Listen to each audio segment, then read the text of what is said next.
ಸಾಸ್ವಿಗೇರ ಬಳಿ ಭೀಕರ ರಸ್ತೆ ಅಪಘಾತ, 6 ವರ್ಷದ ಬಾಲಕಿ ಗಂಭೀರ ಗಾಯ.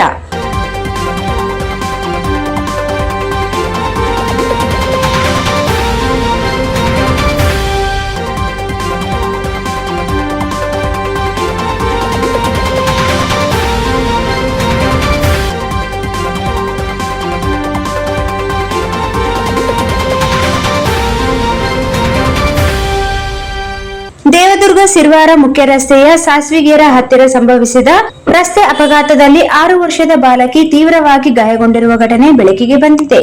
ಹೊಟ್ಟೆಪಾಡಿಗಾಗಿ ಕೂಲಿಕಾರರಾಗಿ ಕೆಲಸ ಮಾಡುತ್ತಿರುವ ಸುರೇಶ್ 28 ವರ್ಷ, ತಾಂಡಾ ಸಾಸ್ವಿಗೇರ ಇವರ ಮಗಳು ಕೀರ್ತನ 6 ವರ್ಷ ಸರ್ಕಾರಿ ಹಿರಿಯ ಪ್ರಾಥಮಿಕ ಶಾಲೆ ಸಾಸ್ವಿಗೇರನಲ್ಲಿ 1ನೇ ತರಗತಿಯಲ್ಲಿ ವಿದ್ಯಾಭ್ಯಾಸ ಮಾಡುತ್ತಿದ್ದು, ಪ್ರತಿದಿನದಂತೆ ನಿನ್ನೆ ಶಾಲೆ ಮುಗಿಸಿ ಸಂಜೆ ಮನೆ ಕಡೆ ನಡೆದುಕೊಂಡು ಹೋಗುತ್ತಿದ್ದಾಗ ಈ ಭೀಕರ ಘಟನೆ ಸಂಭವಿಸಿದೆ. ಸುಮಾರು ಸಂಜೆ 4:45 ವೇಳೆಗೆ ದೇವದುರ್ಗದಿಂದ ಸಿರ್ವಾರ ಕಡೆಗೆ ಸಾಗುತ್ತಿದ್ದ ಕೆಎಸ್ಆರ್ಟಿಸಿ ಕೆಂಪು ಬಸ್ ನಂಬರ್ KA 36F-148 ಹಿಂದಿನಿಂದ ಚಕ್ಕರ್ ಕೊಟ್ಟು ರಸ್ತೆ ಬದಿಯಲ್ಲಿ ನಡೆದುಕೊಂಡು ಹೋಗುತ್ತಿದ್ದ ಬಾಲಕಿ ಕೀರ್ತನಾಳಿಗೆ ಡಿಕ್ಕಿ ಹೊಡೆದಿದೆ. ಈ ಅಪಘಾತದಲ್ಲಿ ಬಾಲಕಿಯ ಬಲಗಾಲಿನ ಮೂಳೆ ಸಂಪೂರ್ಣ ಮುರಿದು ಕಾಲು ನಜ್ಜುಗುಜ್ಜಾದ ಸ್ಥಿತಿಗೆ ತಲುಪಿದ್ದು, ಮುಖಕ್ಕೆ, ತಲೆಗೆ, ಸೊಂಟಕ್ಕೆ ಹಾಗೂ ಎಡಗೈಗೆ ತೀವ್ರ ರಕ್ತಗಾಯಗಳಾಗಿವೆ.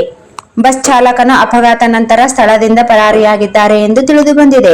ಗಾಯಗೊಂಡ ಬಾಲಕಿಯನ್ನು ಮೊದಲು ದೇವದುರ್ಗ ಸರ್ಕಾರಿ ಆಸ್ಪತ್ರೆಗೆ ಸೇರಿಸಲಾಗಿದ್ದು, ನಂತರ ಹೆಚ್ಚಿನ ಚಿಕಿತ್ಸೆಗಾಗಿ ರಾಯಚೂರು ರಿಮ್ಸ್ ಆಸ್ಪತ್ರೆಗೆ ಸ್ಥಳಾಂತರಿಸಲಾಗಿದೆ.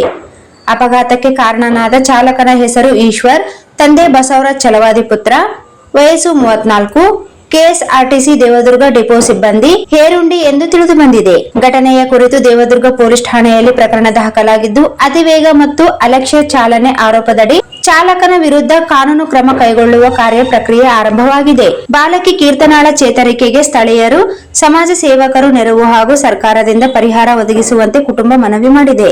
इस वीडियो को लाइक करें, हमारे चैनल को सब्सक्राइब करें और बेल आइकन जरूर प्रेस करें हमारी न्यू वीडियो सबसे पहले देखने के लिए।